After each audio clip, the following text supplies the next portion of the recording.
Mhm. Hey, everybody, we're here today with Cavan Scott, writer of stuff.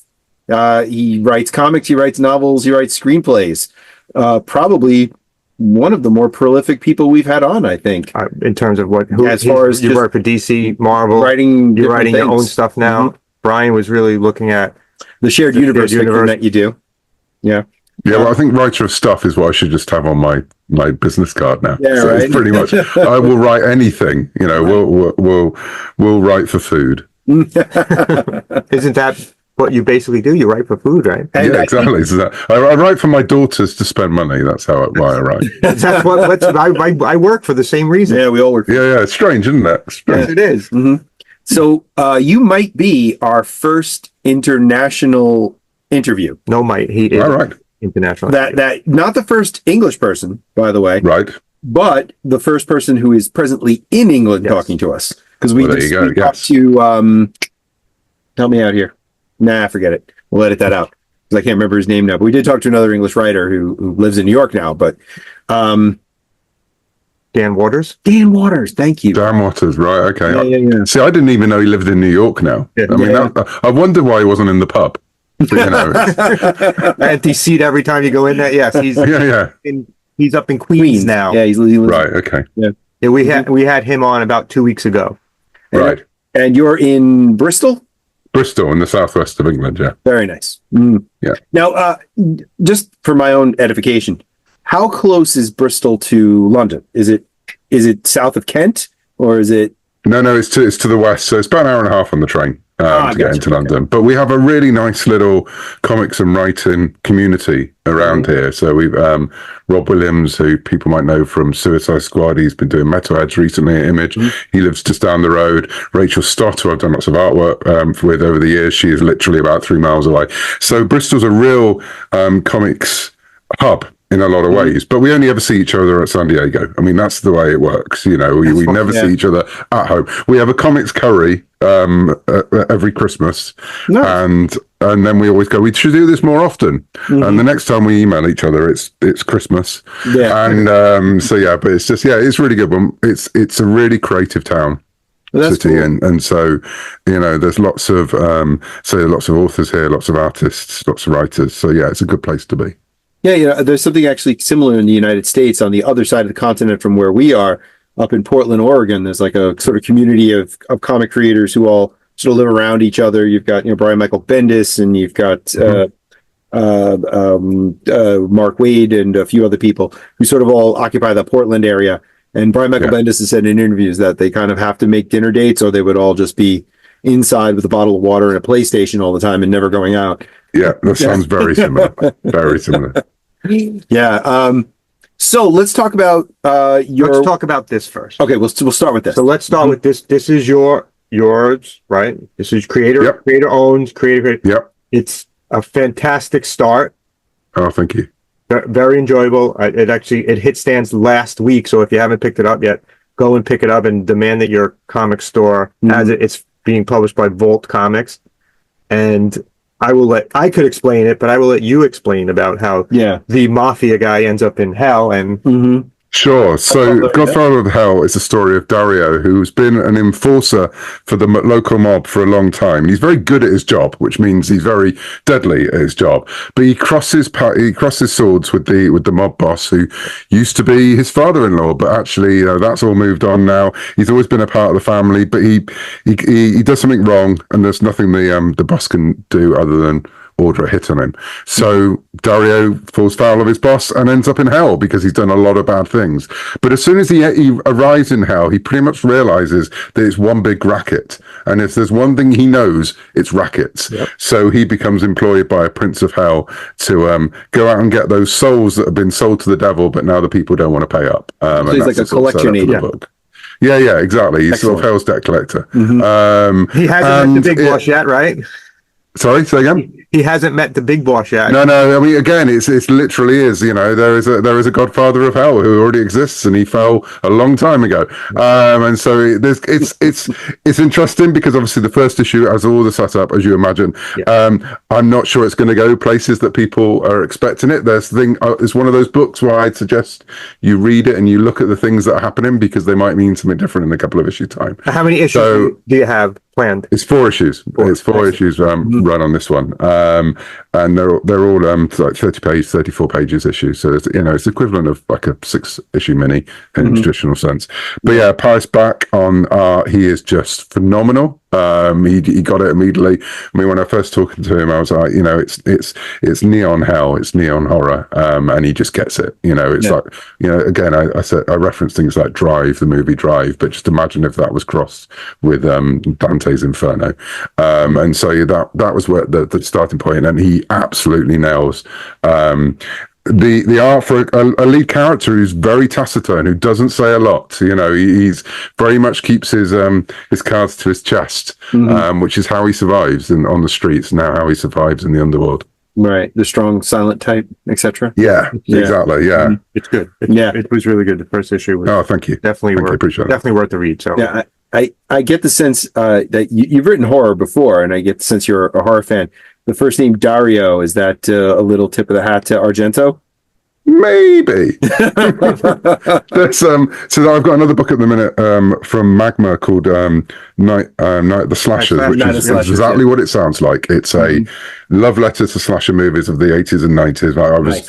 My youngest daughter, who's now 16, has discovered a love of horror in recent years, and after years of me trying to instill a love of horror, and she's now the only person in the house who will watch horror films with me. And we went through an entire run of watching, like we did all the Scream movies in a row. We did, I know we did last summer, and then we went back and did Halloween, and so it was going through all those tropes and those things that I loved, and I grew up in the age of the video nasties and not going to the blockbusters and getting the lurid covers, the most lurid the better.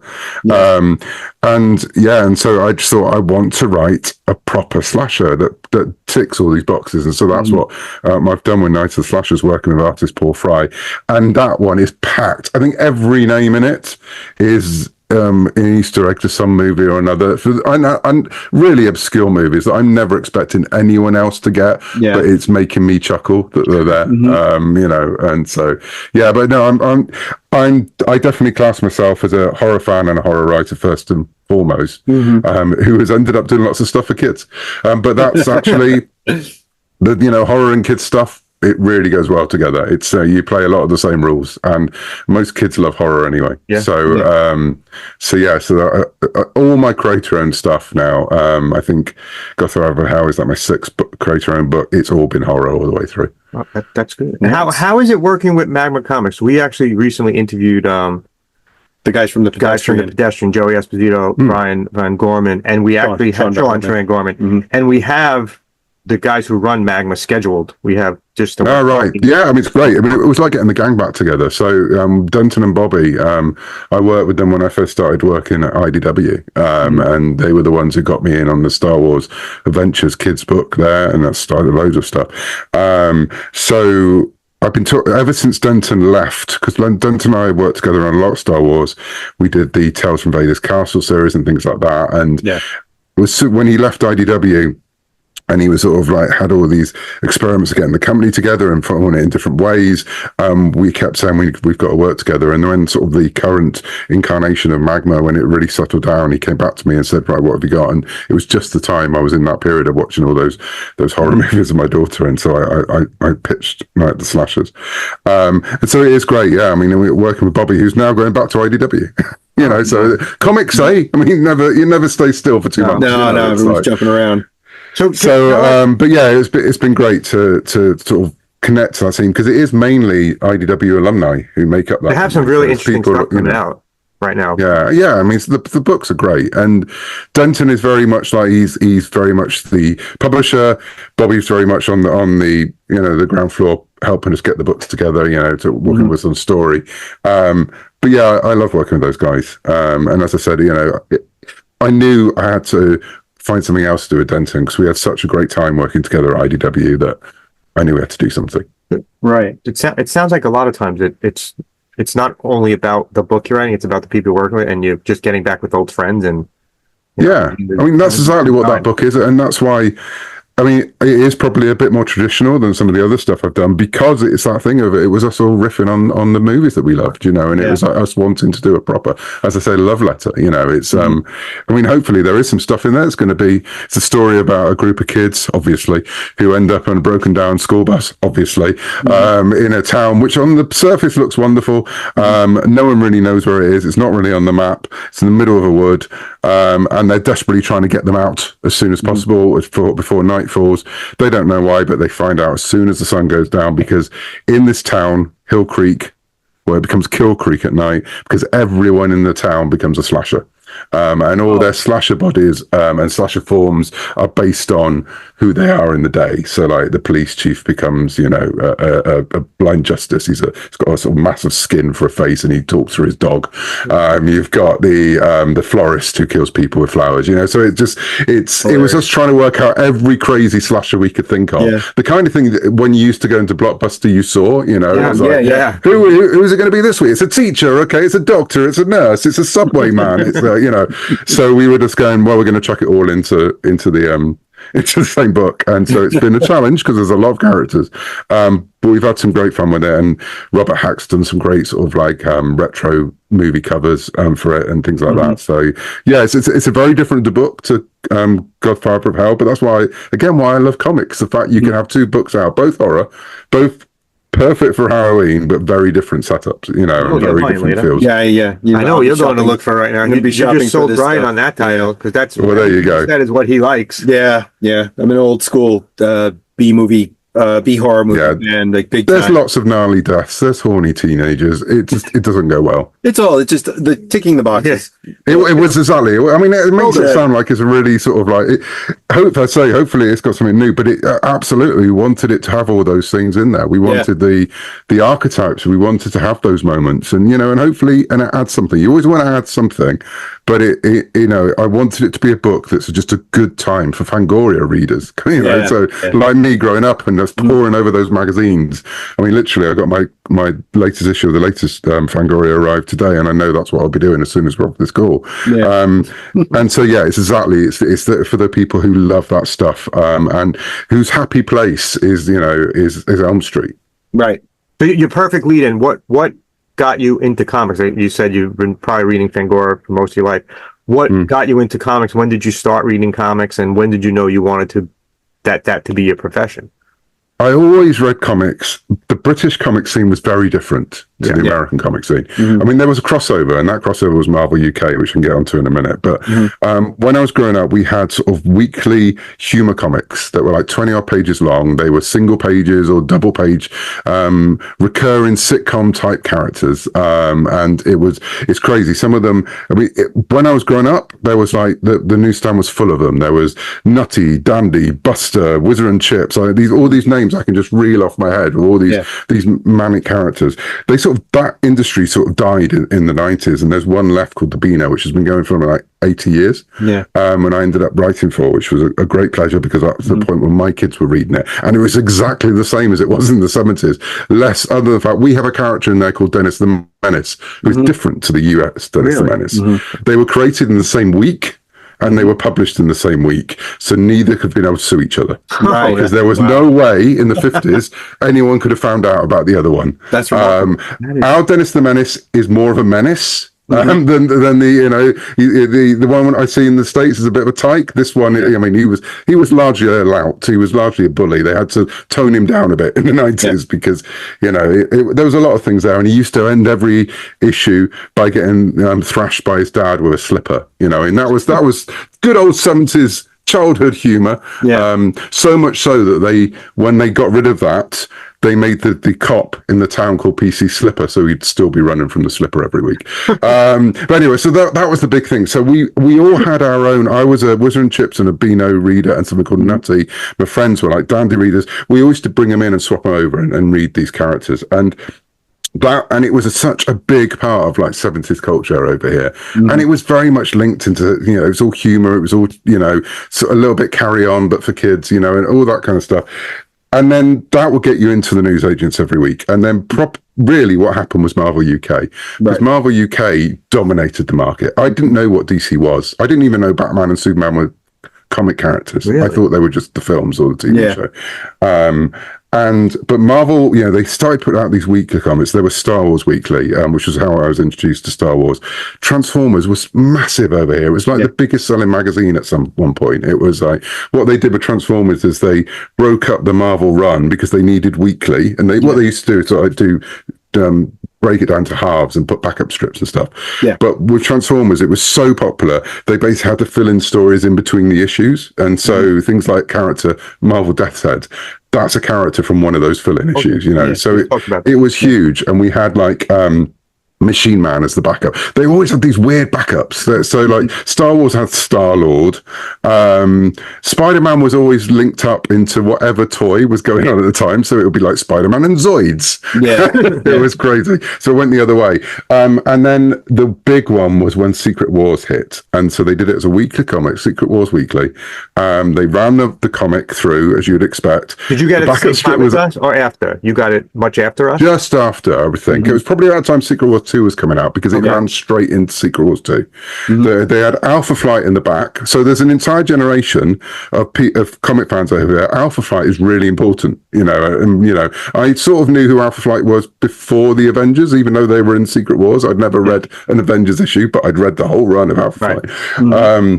And then when it went into like Secret Wars 2, where they were very clever, they ran it, as an anthology. So you'd go back, and you'd go back a couple of issues to not just the tie-in issue. So you'd have a couple of issues of Silver Centurion, Iron Man, and Power Pack, and then you'd have the tie-in. So that was what introduced me to superheroes, really, in the biggest way. Got me into comic stores, and through that, I discovered DC, which became like the holy grail because it was so hard to get DC. The first one I picked up was DC Comics Presents. I've forgotten the number, but it was the one where the preview of Teen Titans was in it. So Lantern on the front, Planet of Kryptonite, Superman on the floor. No idea who Lantern was, but it's a Planet of Kryptonite. That looks cool. And again, it was that moment of going, Superman's in a comic. This is cool. So I picked it up, read it, and then got to the Teen Titans bit and was like, oh my God, Robin's in it. But that means Robin knows Superman, which means and that was it. And I think what happened, our local newsagents, someone had ordered DC Comic Presents and then left or moved away, and they just kept coming them in. So I used to get them every week, and it became this, because I had no idea who any of those characters were. I mean, we didn't know who the Flash was in the early days. It was like the Justice League meant nothing over here, because it was like you couldn't get hold of them easily. So you remember there was the Super Friends cartoon when you growing up? We got sort of. I mean, again, Marvel ruled the roast. I mean, you got. I remember the Batman cartoon. Again, I thought Batman was Adam West, and then the Batman cartoon. Burt Ward featured heavily. Back then. But yeah, we didn't really have any of that. So every now and then, I sort of recognised Hawkman from something I'd seen, and then it would, but it became the thing that got me into comic shops, because I could find Marvel everywhere, and I loved it. And I was reading Secret Wars, and I remember we had Fantastic was called Big Ben over here, because of Big Ben. So they used to run Marvel. Was it Marvel 2 and 1 that was Marvel 1 is the thing. So again, it was the same deal as DC Comics Presents. Those books were so clever, because so they ran it with Ben and whoever, and then the Fantastic Four was the backup strip, which was the wrong way around, but that's how we had it. So I went in, and it just blew my mind. Big, and Fantastic Four was the backup story. If you like the Thing, you might like these other guys who hang out with them. Yeah, exactly. And then every now and then Spider-Man would turn up in it, and then it would be, but just like DC Comics Presents, it just opened up the wider world. But yeah, it was DC Comics Presents that got me properly into comic shops, and so the DC became really important to me because it's something I had to discover. And I started doing everything you do, fan fiction, all those kind of things. Well, we didn't call it fan fiction then. It was just writing stuff. But I remember there was a comedy series, Lonnie Henry, who's a comedian over here, and he's now an actor. He's in the Lord of the Rings show on Amazon. He was a massive comics fan, but had a sort of really popular sitcom. And in one episode, he dressed up as the Green Lantern, and next day at school, everyone was like, who the hell was that? And I was going, well, actually, I think you're fine. That's Hal Jordan. Nice. And for one moment, I was the coolest boy in school because I knew who the Green Lantern was. Then it all went away again. What was the name of that series? The Lenny Henry comedy show or something like that. And it's so the Lenny Henry comedy show. The Lenny Henry show, and he did one episode where he dressed up as a superhero, and it was obviously the Green Lantern. Yeah. He didn't say it was the Green Lantern, but it was the Green Lantern. Yeah. Sure. So you didn't read anything like 2000 AD or Warrior? Yeah, so that was obviously the other thing that was going on at the time. We had something called The Eagle, and we had 2000 AD, and so it was again it was like a graduation from things like the Beano, the comedy mags, to Marvel to 2000 AD, because 2000 AD felt wrong in the best possible way. It felt naughty, it felt grown up. In a way, I don't think it's still it doesn't really capture it today, even though it's largely older people reading it, but it was for younger readers. I mean, I remember I did some Rogue Trooper stories for them a few years ago. They did an all-age comic because they suddenly realized their audience 2000 AD was getting older and they needed to get new people in. So they did some all-age issues, which were great, and they went down really well. And I did Rogue Trooper, and they were really worried about Rogue Trooper being in a kids comic, and I was like, well, first of all, look at the Clone Wars of Star Wars and look how they do it. That's how we'd model it. But also, when I was a kid, that's what we read. Those strips were what we read. It was a war comic, which again, war comics were a big part of British comic scene, Battle and Hotspur and things like that. So 2000 AD was very clever. Pat Mills was an absolute genius in so many ways. But the way he drew it, we're going to have a war story, we're going to have a Western, we're going to have a superhero thing, but it's not going to be quite what you'd expect. Right. So it's a real combination of all those things. And one of the reasons I like working with Volt is they sort of have that early 2000 AD vibe about them, in the same way that obviously early Vertigo is very 2000 AD for obvious reasons. Right. Well, because they took everyone from 2000 AD. Yeah, exactly. Brought them in. And when I was over at New York a couple of weeks ago for the con, I was saying to them on the Vault stand, all these books. I was looking at the new books that are coming out again. These would have been in 2000 AD, and and there are people on the team who know what that means, and so it's absolutely a compliment. But yeah, so it was a combination. So I started to write my own things. Started to try and but I didn't really know how to break into comics. It was because we used to have a Comic Con, which was nowhere near like a New York or a San Diego or a Emerald City or whatever. But it was all small press kind of stuff, really, and also the people who wrote for 2000 AD and the like. But I had no real idea, and it was I sort of went a circular way round to get into comics. I became a journalist, which got me into that kind of scene, and eventually got a job in the company I was working for, Future Publishing.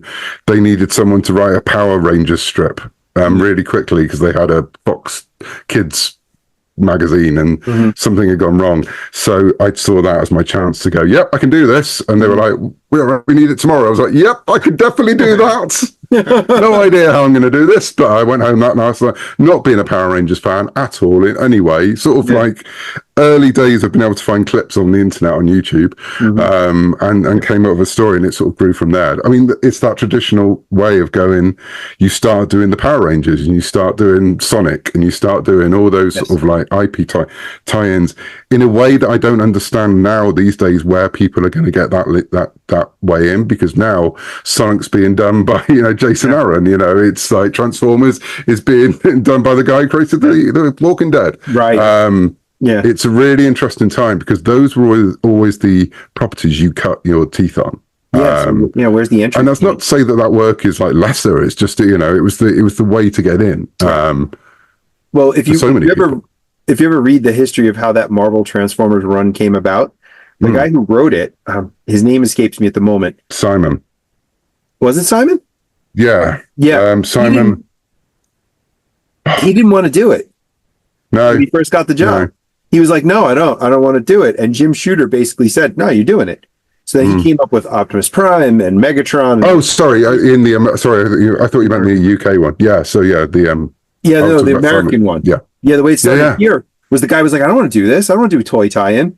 And the guy, and Jim Shooter, being Jim Shooter, was like, no, you're doing it. And he was like, okay. And then he came up with like all the mythology that people grew up with. Exactly. It's funny because obviously Marvel did Transformers and DC did He-Man. Yeah. There's an amazing documentary called Power of Grayskull, which is about the creation of He-Man. And I love it so much because it is a bunch of toy engineers going, yeah, we made this thing up and then we didn't know what to do. Right. So we took it to the people who write Superman. And, yes. and it's like, and again, it's my favorite bit of pub quiz thing. What comic did He-Man first appear in? Superman. DC Comics. It's DC exactly. Comics Presents. I know. I have the issue now. It's like I've sorted that one out. I'm completing the gaps as I go every time I go to a con. So yeah, I mean, again, there was just such a massive. Now it's so much part of what we do as an industry. Toy cut. Yeah. But then you didn't know. I didn't know that ROM was a toy. I just thought ROM was the Micronauts. That's just a place that the Fantastic Four go to every now and then, isn't it? Yes. And so it was so seamless. Well, they were lucky they had Bill Mantlo working on that. Yeah. I mean, again, I mentioned Death Side, and there's a little Death Side figure up there. I see it back there. And I've got some Death Side art on my wall, but Jeff Senior. I love the guy. But you can't now print his early stories because he started in Transformers. He then went into Doctor Who, and the Doctor shrunk him using the Master's Ray and dumped him on top of the Baxter Building. Wait, so that's only in England? He ends up in Doctor Who? Yeah. So he started in, this was a conversation I didn't expect to have, but I love it. He starts up in Transformers. He's hired to kill Rodimus Prime or something. Right. And he becomes a recurring character. He's popular. They knew they were going to get him into his own series, like Marvel UK were going to do a Death Star series. But the trouble was he was Transformer size. So they dumped him into an issue of the Doctor Who magazine, also published by Marvel. Yep. He goes up against Sylvester McCoy's Doctor who shrinks him and drops him and then keeps coming back. And it's eventually the Doctor who gives him a lift to the Marvel Universe. Really? Just, yeah. But they're not in the books because you can't print those issues anymore. If you look at the run of like the complete Death Set, it's not complete in any way. He just appears. Because you can't have the Doctor anymore. So it's bonkers. I had no idea. I didn't know that. I love those. I love those points of comic history. That's brilliant. I was going to ask you about Doctor Who because I moved slightly. Saw there was a Cyberman head. There's all behind you as well. Dialects up on the shelf. I see that. Now, the question I have for you is every English writer eventually required to write Doctor Who stories? Yes, because honestly, by law we have to like it. By law, it's in the Constitution. We don't have a written Constitution, but it's just you have to like Doctor Who and James Bond, and other than that, you will get you. If you don't like it, they send you to Australia. Exactly. And so, or worse. Yes, I mean, but Doctor Who's how I got my break, my first real break. So I was, as I say, journalist. It was before the series came back. I was a massive Doctor Who fan as well, and which was all connected into the, again, Marvel UK and all those things. And at that time, a group of people who were acquaintances of mine got the license to do Doctor Who audio dramas, which are a massive thing over here. Audio dramas are massive in the UK, still, and they always have been. Well, they got the licenses because the big. Sorry, say again? That's how the Hitchhiker's Guide to the Galaxy started. Exactly. Yeah. Exactly. Yeah. And loads of our comedy series have come over start on radio. So they went to the BBC and they said, look, we want to make Doctor Who audio dramas with the original cast, new stories. And the BBC went, you want to make what? And basically gave them the license for a couple of quid, I think, because they thought Doctor Who was dead. No one was ever going to make Doctor Who again. And so I put in some pictures with a mate of mine. Again, we'd never written audio drama before. We had no idea. We'd listened to it and we'd watched Doctor Who. So we thought, well, we'll give this a go. And it was the case of being in the right place at the right time. We put a story through. It got made. Colin Baker as the Doctor. And it ran from there. So I had my career as a journalist, which was my proper job. And then my what we now call a side hustle, doing these Doctor Who audio plays. Right. But what the best thing that happened for me personally was when Doctor Who came back in 2005, they needed people who could write quickly, who knew how Doctor Who worked. Because suddenly there was an explosion of material. They needed books, they needed audios, they needed comics, they needed all these things. And so I was, as I said, I'd started to write Power Rangers. I'd started to do these other things. I'd been working on Doctor Who for about 5 years on the side. And that was the moment that I could really sort of step up and give up the day job. And it was Doctor Who that first got me to San Diego Comic Con, working with Titan on the Ninth Doctor comics. And you can follow the line through. It was going to that Comic Con. I got my first job with Vertigo, my first job with IDW at that con, and it was all linked back to those moments. So I sometimes think my career is a bit like, but actually there is a line when you follow it through. And Doctor Who actually plays a major part in that. But as I say, it's part of the national psyche. So who's your favorite? Tom Baker, because he was my doctor. He was the doctor was growing up. He was terrifying. I was more scared of him than any of the monsters. But he had Canine. He had a robot dog. I mean, what's not to love? So that was what Canine was the thing that pulled me in. It's funny here as a kid watching it. It was on public. It was on public television. Yeah. Yeah. So I interviewed him once when Matt Smith was the Doctor, and that was that sort of break into America. I don't think Doctor has ever really broken America, but it was like there was that moment when it started. And I said this to Tom Baker, who was really put out, because he was like, well, I'm always shown on television in America. I'm on every night. I get checks. So it was like, for him, he'd broken in years ago and he couldn't understand it. But I think Tom Baker can't understand why anything else happens that isn't involved with Tom Baker anyway. So. Honestly, if you were to ask me to choose like a British property that would break through in America and be huge, I don't know if Doctor Who would be the first one I would choose. And the way it came up here and got so big so fast, like I grew up watching it on public television, like Chad did, and but not a lot here and there, because as a kid I was much more into Star Trek, and that was they were sort of competitors. For us, it's funny because Star Trek would always fill in the gaps when Doctor Who wasn't on telly. That's amazing. So I think it was before my time, but it was like 1970. It was Star Trek was first shown in the UK, and it was on the Doctor Who slot. So it was like wow, yeah. So it was very much of the same kind of ilk over here. But I mean it's a crumbly old TV show that I love with a passion. But what I love about Doctor Who is, and what I love about Doctor Who fans is, they know it's a lot of rubbish a lot of the time. They know it's creaky. They know that those people are putting it together and putting it with no money, no BBC budgets at any point in history about.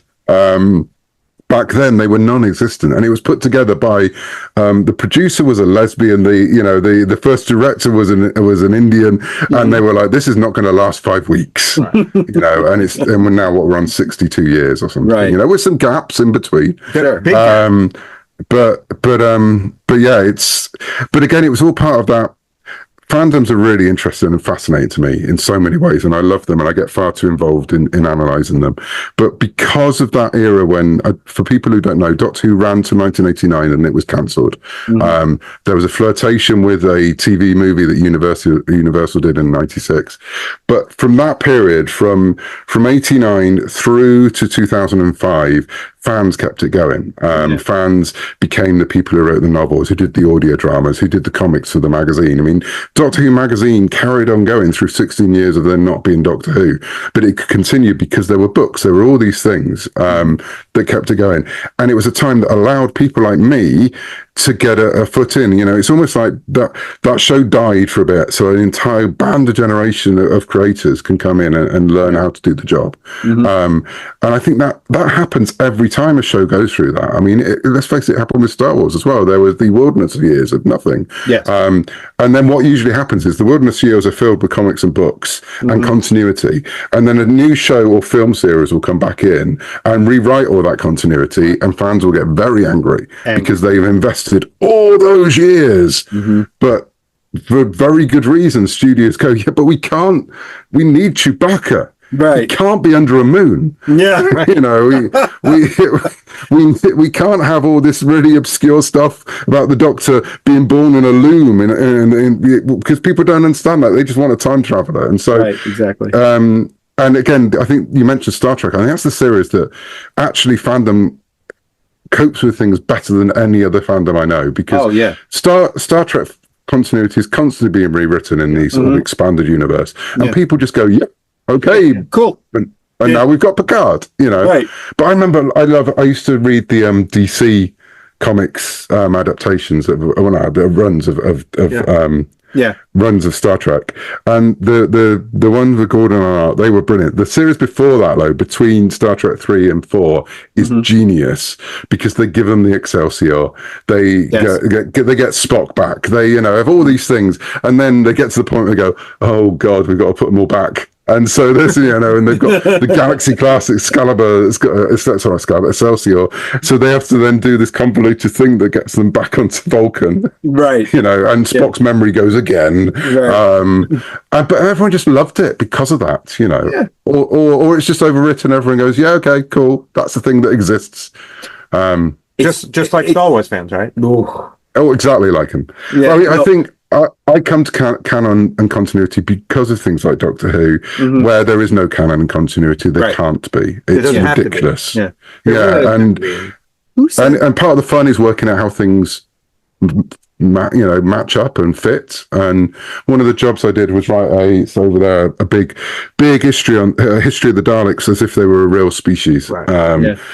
And the problem we had was there were 3 origin stories in canon. That would say there was 3 different creators, but we found a way, because of time travel and timey-wimey stuff, of making it all work. And I think again, a lot of people come through fandoms because they like doing that. They like going, well, how could there be a Klingon on the Enterprise in the time of Kirk, and then there's a Klingon, but the first Klingon's there in the time of Picard?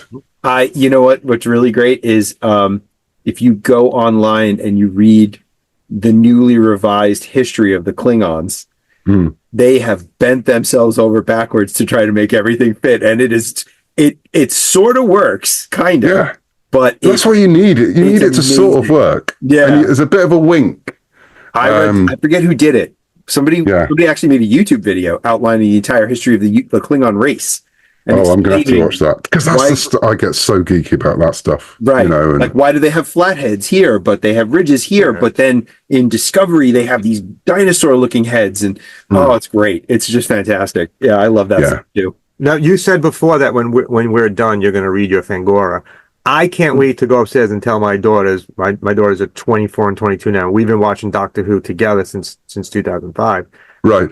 Doctor Who is actually in the Marvel universe. Like, literally can't wait to go tell my daughter. But he's in officially in the Marvel universe. There was going to be it nearly happened, a Doctor Strange Doctor Who crossover at one point in the 90s, and it never, I think if you go online, if you search for Doctor Who Doctor Strange, you can find like the mock-up cover they did. Well, I always have hope for those crossovers, because there was a Green Lantern Planet of the Apes crossover, so I always hope that there's like... but crossovers are fun. I mean, I wrote for IDW, I wrote Transformers Back to the Future, and part of the joy of those is that you do that thing how kids play, because when you play, you don't play with your action figures, this is one universe over here, and this is one universe over there. Right. You mix everything up. So you have Optimus Prime going up against Skeletor, because why wouldn't you? That's amazing.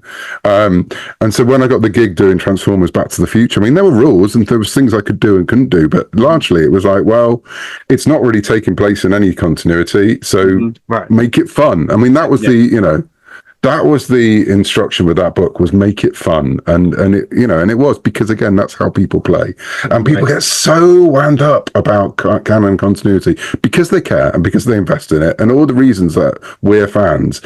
But I think you sometimes forget this is actually a fun hobby. We have toys. I mean, you have toys behind you. I have toys behind me. You do. I see you do. I like seeing that behind when we're interviewing someone. Yeah. Drive home that point you made before about Ben. Yeah, good old Ben. Comics should be fun. Being a fan should be fun.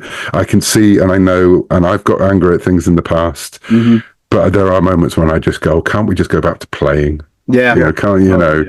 And you just know if you work back enough, if you work down those timelines, every splinter of fandom comes back to the fact that they're actually a fan of the same thing. Yeah, it's just a different version of it. Exactly. It's like somewhere out there is someone who loves Herbie being in the Fantastic Four. Absolutely. And that's fine. Sure. That's great. And they're just as much a Fantastic Four fan as someone who likes the movies, and it's, but we get so cross about this thing that we all have come together because we usually didn't like it. We were outsiders and we liked finding these little worlds that we could escape into. And then when we're in them, we start fighting, and it drives me mad. It drives me so mad. The Star Wars fandom has become very, very toxic here.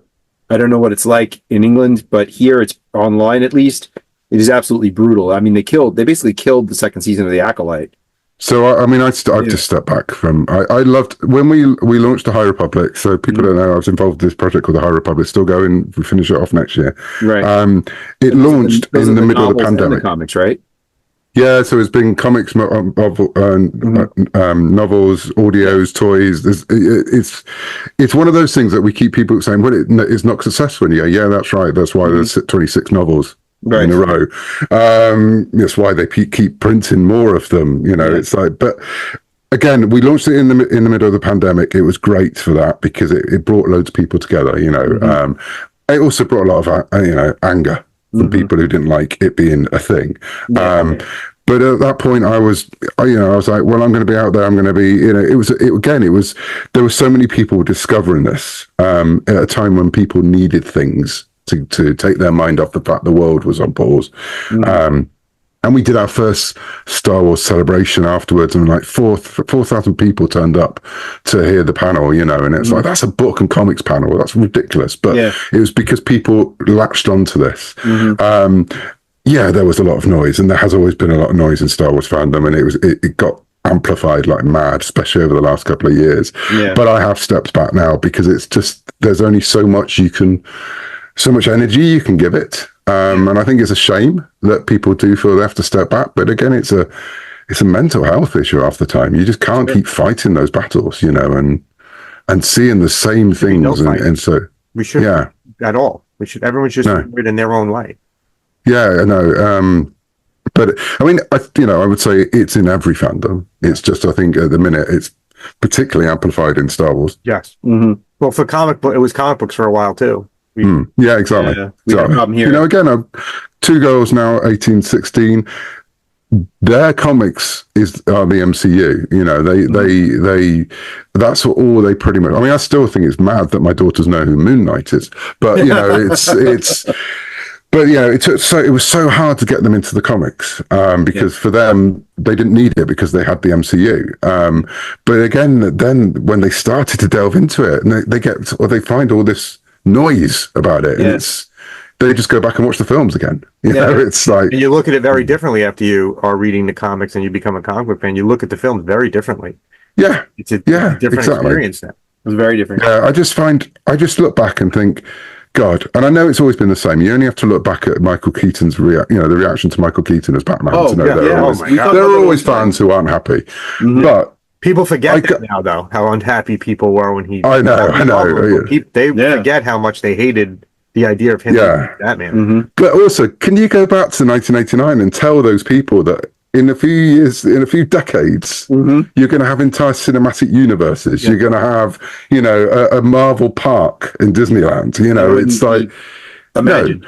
And that normal people know who Iron Man is. That's right. And care about who Iron Man is. I like how you said that. That's exactly true. Normal people. It's true. Yeah. We're building a generation that is, and I say this to my daughter all the time. I have one daughter who's really big into comic books now, that you don't understand that when we were young, it was not something you really talked about. You bought your comic books and you kind of hid in your room and read them, and maybe there was one. Yeah, or you had a little group of fans who had comic club at school. One or two other kids who you really could talk about, but you didn't want anybody else to really know that you were talking about it. No. Now it's now my eldest is walking around with Scarlet Witch hoodie on. It's just like which is brilliant, and I love it. It's great. I just wish that a lot of fandom realize what they've got now. We talk about that all the time because we often say in our videos, we had Superman 4. And that was, I mean, and think about this. And I really tried to love it. I did too. That same here. I remember reading that adaptation comic and going, "Oh, this is going to be great." Yeah. But we also had Batman '89, and I will always say, we had but we had Superman 4 was for a while, and then for Star Wars, and I'm a huge Star Wars fan. You could see behind me. I'm a huge Star Wars fan. If I get something that's Star Wars, I'm better off than not having something with Star Wars. Yeah, because there was we waited years so long of fandom where there was nothing. Like you said, I think what does it go from? Goes from Return of the Jedi, then we get like 2 Ewok TV movies. Yeah, the Droids cartoon. Nothing until the Droids cartoon. I'm sorry, the Droids cartoon. Yeah. Then we get nothing really until what? Heir to the Empire. The book Heir to the Empire. And Dark Empire. I mean, again, we get the comics. Yeah, the Dark Horse comics got me through those periods. The entire Republic line I thought was incredible. I mean, again, I understand it. I was a old school Star Wars fan and a early EU Star Wars fan who saw the prequels and went, "What?" Yeah. And it took me a long time. It took me the Clone Wars. It took me having kids to realize there's something in those films. Right. And I think back of ever since like Simon Pegg. I mean, Simon Pegg had a TV show over here called Spaced when they did an entire. I know it. I love that show. Yeah. When he lambasted George for doing the prequels in it, and he was like a lot of us was very angry. But you do get over it, and you realize, And I made one of my very few moments when I actually talk about Star Wars online the other day when I'm not just promoting something, and was I can absolutely see the day when the sequel fans have their prequel moment, like the prequel fans have it now, because they will be the ones commissioning.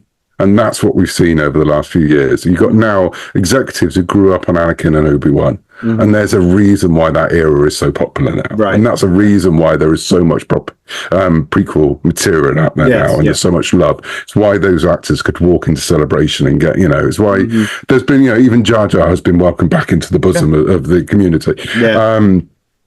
And it will happen to sequel fans. And people got angry at me and they shouted at me, and I was like, no, you might be right, but I've got a feeling there's going to be those people, because exactly the same people who brought Doctor Who back in 2005, they were the fans of Doctor Who from the 1970s, who were now in television. Yeah. And these things happen all the time, and there will be a moment where we have nostalgia for those movies. And not everyone might feel it, but there will be a generation. My kids will. My kids still see BB-8 and fill up in the same way I did when it was, with R2. And Rey is, for them, their Luke. And so it will happen. And if as an industry and as a hobby and a fandom, we don't move along with these things, it's just going to be stifling. But to be honest, it'll happen anyway. I mean, that's the thing about it. It will just happen. Whether people want every generation wants to make it their own. Yeah, of course. Yeah. And as they should, it's that's how things that's how Star Wars is still around. That's how Doctor Who is still around. That's how Marvel Comics is still a thing. Yeah. It's because every generation finds their version of Spider-Man or whatever, Yeah, that's true. So what do you have coming up that we can talk about? You got upcoming projects? So I've got Godfather of Hell, which talked about. We've got Night of Slashers. I'm just writing the final arc of the High Republic for Marvel, for Star Wars: The High Republic. Literally, tomorrow I will be finishing the last issue, which was always planned. It was a 5-year plan. One thing we said going into it, we know what the ending is, because sometimes people don't. But we said, we want this to be an ending. We're working towards it. We didn't realize how many stories there were going to be, but we knew where it was ending. So I'm writing literally the final thing that will be said in the High Republic tomorrow. And then beyond that, I've got a book with Distillery coming out next year. Which Distillery. Was teased. I can't tell you what it's called, but if you go to the Distillery website, there's a bit of art by me. No, not by me, but by Nick Brokenshire, who's the artist, on a story that we're creating together. So that's coming out mid next year. Distillery is one of my favorite things that's happened in the last incredible years in comics. Yeah. I mean, the Time Waits series is, God, is that good? You should beautiful, and just the scope. Again, it's going back to British style. Nick's another Brit, and so we're we're really excited because it's our form. It's like magazine-sized comics, that's what we do. But what you don't do is have 40-odd pages. Right. So if you're doing a British comic, you have 8 pages in 2000 AD to tell a story. So we're planning that in the minute. Nick starts. I write them. Start writing next month. Nick starts drawing in December, and then there might be some more Marvel stuff coming. I've just done 2 miniseries. I did Union Jack the Ripper, part of Blood Hunt. We need more Union Jack. I'm a huge fan. I loved writing him so much. I love the fact they just basically let me make him the Punisher, but for Britain. I hope you can get more out there because it's again too many gaps between. I'm a huge Invaders fan as a kid. That was one of my favorite comics to read. Anytime he pops back in, no matter what version of him it is, I buy it, and I want more. Thank you. It's not enough. So I did Blood Hunt. I've just done, I think today when we're recording this, the last issue of Zombie Oats came out. It's part of Venom War. But I've got another project which I've just finished writing the first issue of, but obviously can't say anything more on that. But we understand that. Yeah, it's and then beyond that, I've got a couple of more Star Wars projects to finish up, and then I'm going to be doing a lot more of my own things as well. So it's that scary time when you've been involved in a big project, and the High Republic did become my job for a while because it was so all encompassing. There was so much happening, and the 5 of us who created it were over a lot of what was going on, even if we weren't writing it. That's coming to an end, as I said, and so it's that scary thing of going, I can see the end, light at the end of the tunnel, in the sense that I want to see it all completed now, and I want to see it all done. I want to do something new, and then you go, oh no, I've got to do something new now because you've been doing the same thing, the same story for the last 5 years. So it's slightly nervous, but also really excited that there's a lot of new opportunities that are coming to tell different stories for different people and for myself, which is the fun bit as well. Do you ever think of doing a horror novel all on your own? I've been thinking novels. I mean, I do write novels. I have something I'm working on which is horror adjacent. Let's put it that way. But horror novels, I mean, they're so much work, man. They're really long. You can write lots of comics in the time you're writing a novel. So I have to be really sure about a novel when I put myself into it, and also because novels are just you in the machine, or however you want to produce it. Whereas when I work in TV stuff, when I work on audio, when I work in comics, it's all teamwork. It's all working with someone else, whether that's literally working with another writer or working with the artists, working with the actors, working with the producers. And that's when I get excited. That was why the High Republic was so good, because it was 5 of us coming up with it. And it was the bouncing back and forth. And that's why I love all those things. I do like writing prose. I write a lot of short stories. I've written a couple of novellas recently, which hopefully are going to see the light of day soon. But novels are a lot of time with me in this room, surrounded by my toys, and it can go a bit shining after a while. That's a great way of putting it. It can go a bit shining. Yeah. But no, my agent would love me to write a horror novel. He keeps telling me this, so one day I have to just take the plunge and do it. Yeah, and we could come back on and promote that when you do it too. Thank you. Brian, I like to end with a couple of quick questions. So I'll ask you a question, whatever they're comic book related usually, but I have one for you that's not going to be comic related. Who's your favorite Teen Titan? Oh, Raven. Okay. Good one. And that's a Beast Boy Build-A-Figure behind you? No, that's Jackson, the Green Rabbit from. Oh, that's the Green Rabbit from Star Wars. You have a Jackson figure. You keep passing. I keep passing on him, but he's one. So let me turn off portrait. So Jackson, that's the bonkers statue of them they did. So for people who don't know, Jackson was a character in the original Marvel run of Star Wars, which George Lucas hated with a passion.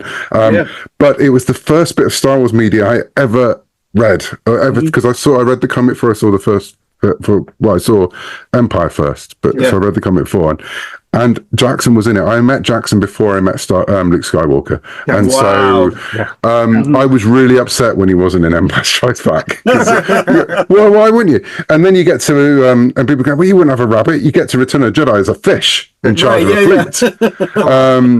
So that burned away in my soul. And then when I started to work for Lucasfilm, I just kept saying to them, can I do Jackson? Can I do Jackson? Let me do Jackson. Go on, let me do Jackson. And eventually they gave in and said I could do a 6 or 8, I think it was 8 pages, Jackson backup story in one of the Star Wars Adventures annuals.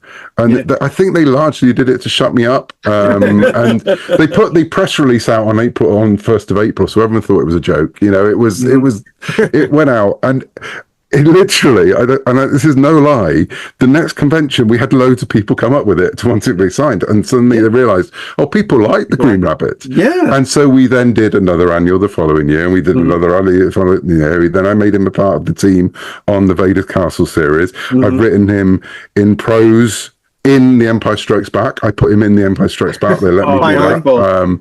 There's an entire story. If you go to Empire Strikes Back from a certain point of view, he basically goes to Cloud City to get Lando to give him a loan because he wants to be Lando. He wants to set up a business, and he runs into the wrong room, and it's Darth Vader waiting to eat his dinner. And so it was just the chance for me to go.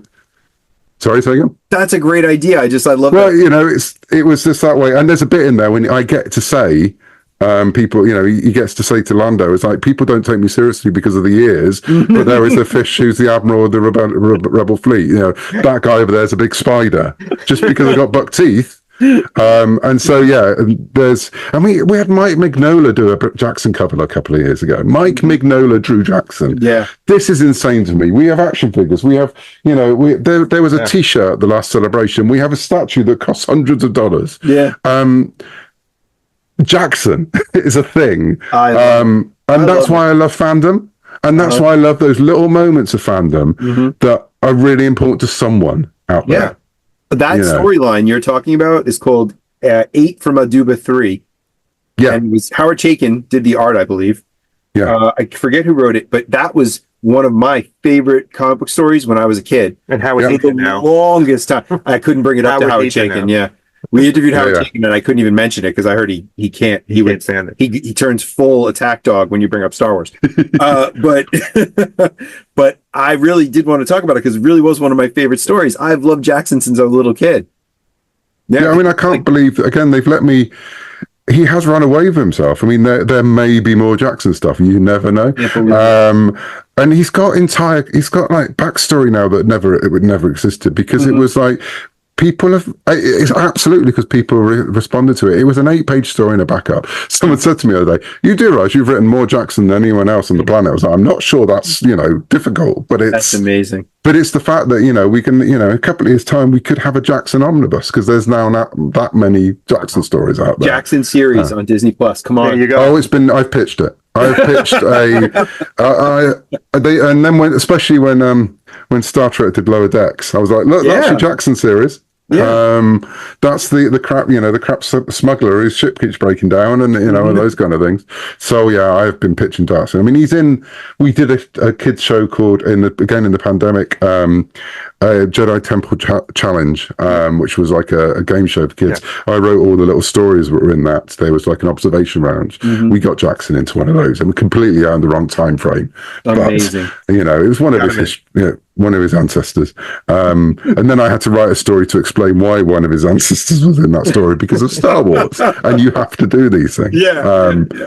But as I said, the day that Mignola did a cover, I was just like, that's insane. That's properly insane. That's so good.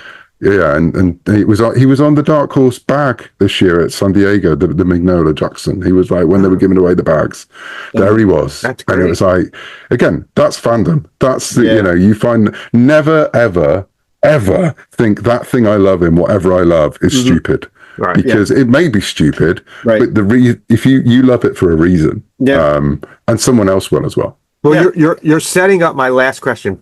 You set it up perfectly. Thank you. Are you a Star Wars Holiday Special fan? So I co-wrote a book called The Life Day Treasury a couple of years ago, and I brought back the entire family into canon. So I think that says it all, really. I buy anything that if it is in any way connected to the Star Wars Holiday Special, and I have made my 2 daughters watch it. Which is child abuse. Every Christmas morning we watch. That's part of our Christmas morning. We put Christmas morning. Every Christmas morning, we watch the Star Wars holiday special. And I'm not exaggerating in any way. No, that's probably for the last, since they were probably like 8 and 10 years old. So like the last 12 to 14 years, we've been watching it every year on Christmas morning. Oh. I mean, again, it's that thing. I like celebrating. Yeah. I wouldn't say I was in your level of fandom. Yeah. You know, with it. Yep, you're there. But what I love about it is it's the celebration of people who love things. And again, we did a. You're just going to keep pulling out now, aren't you? I have bought everything that ever went on sale. It's insane. We had a screening of the documentary in Bristol, and I did a talk about the holiday special and read a bit of the Lumpy story from the Treasury.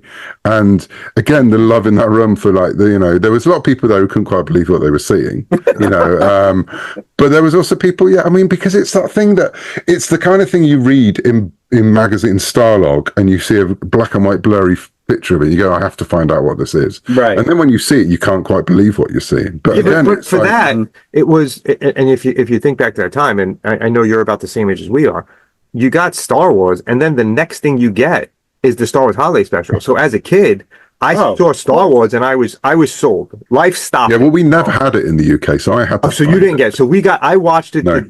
I remember where I was. I remember who I was with. I remember how I felt about it. The day after watching, I was like, it was the next part of my Star Wars journey. It was A New Hope, and the holiday special was next, and I loved it since I was a kid. See, for me, it would have been the Muppet Show. In fact, I might have seen the Muppet Show before I saw Empire. So it went Marvel UK, Jackson, Muppet Show, Empire. Wow. And then I saw Star Wars after Empire because there was no way of watching Star Wars until it was on TV.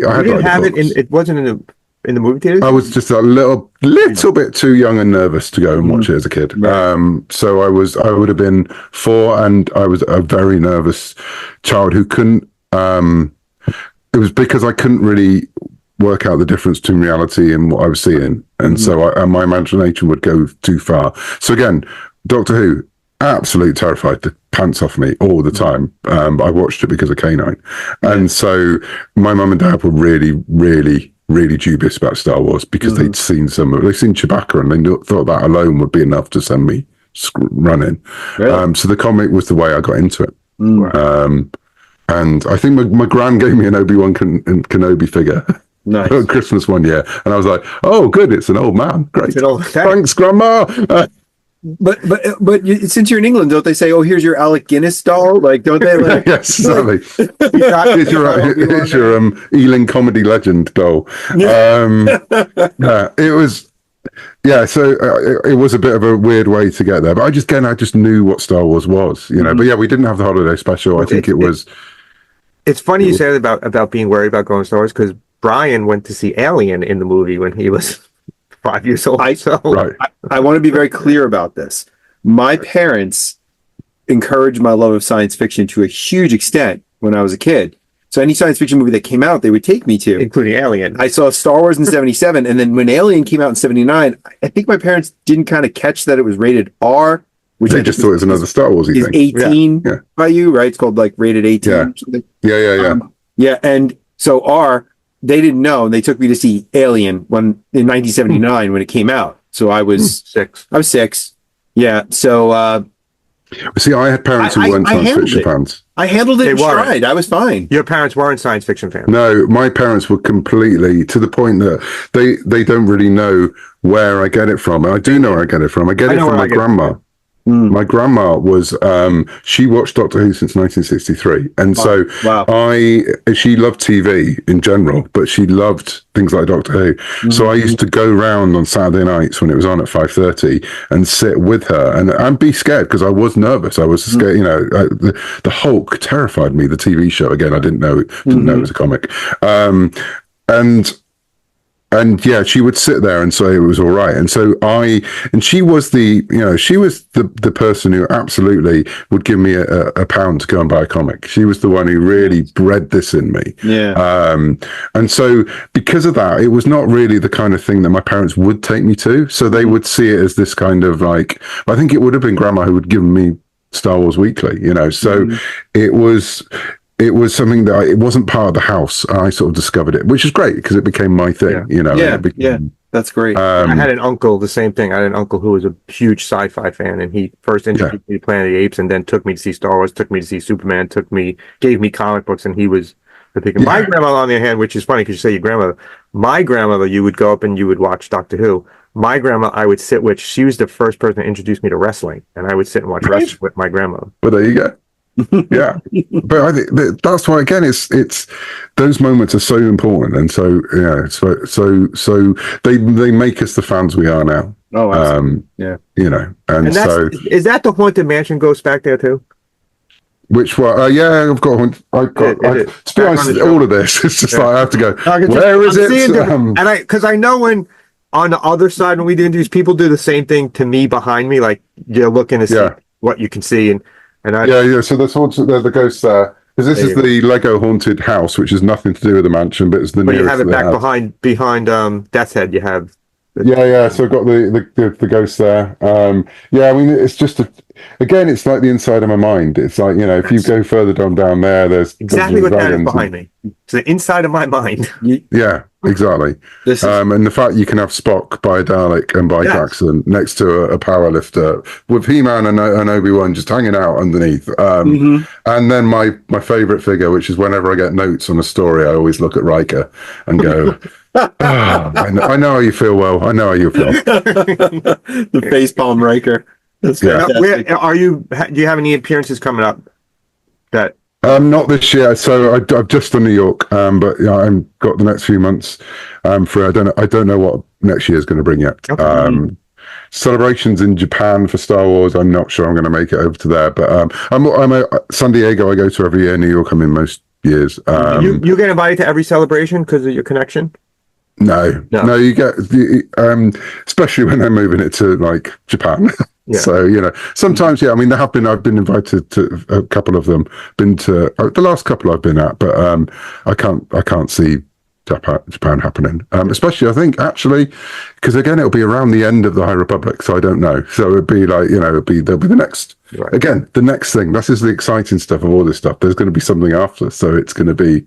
I'm going to be the one sitting on the other side of the table. Nice. What's next? You got to go on you. Yeah, I should go. We went to London a couple of years back. Took my kids to. Yeah, London. It's fantastic. So London in 2017 was my first celebration. That's when we went to. Yeah, that was my first. Yeah, she was 7. Yeah, I'd like to go sometime.